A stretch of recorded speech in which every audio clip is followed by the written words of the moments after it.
अधिकांश लोग मानते हैं कि वे जानते हैं कि श्रीनाथ जी नाथद्वारा कैसे पहुंचे, लेकिन सच्चाई इससे कहीं गहरी है।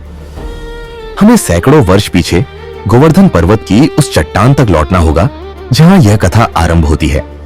परंपरा कहती है कि श्रीनाथ जी किसी शिल्पी की छेनी से निर्मित नहीं हुए थे, वे स्वयं प्रकट हुए।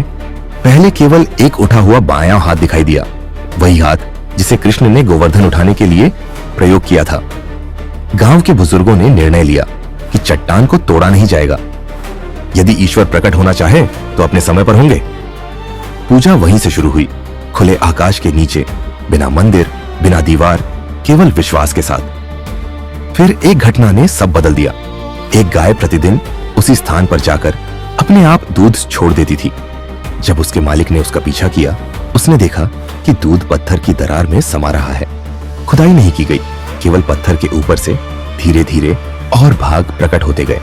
अंततः मुखमंडल दिखाई दिया, गोवर्धननाथ, जिन्हें आगे चलकर श्रीनाथ जी कहा गया। ये कोई अचानक खोज नहीं थी, ये दशकों में घटित एक क्रमिक प्राकट्य था।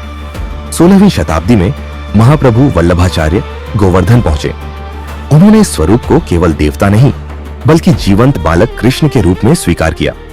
यहीं से सेवा की परंपरा स्थापित हुई।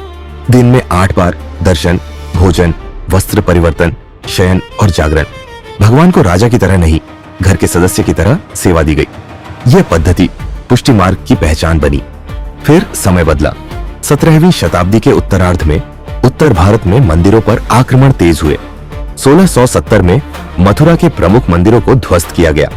स्थिति स्पष्ट थी, गोवर्धन सुरक्षित नहीं रहेगा। श्रीनाथ जी की मूर्ति को रात में रथ पर रखकर गुप्त रूप से स्थानांतरित किया गया। यात्रा कई महीनों तक चली। जब रथ मेवाड़ की सीमा में पहुंचा, वर्तमान नाथद्वारा के समीप, अचानक पहिए धंस गए। उन्हें निकालने के अनेक प्रयास असफल रहे। परंपरा कहती है कि यह संयोग नहीं था, संकेत था। मेवाड़ के महाराणा राज सिंह ने सुरक्षा का वचन दिया। 1672 में वहीं स्थापना हुई। स्थान का नाम पड़ा नाथद्वारा, अर्थात नाथ का द्वार। आज श्रीनाथ जी नाथद्वारा में है। यह पलायन की कथा नहीं, चयन की कथा है। गोवर्धन की चट्टान से मेवाड़ की धरती तक यह केवल एक मूर्ति की यात्रा नहीं थी। जय श्रीनाथ जी।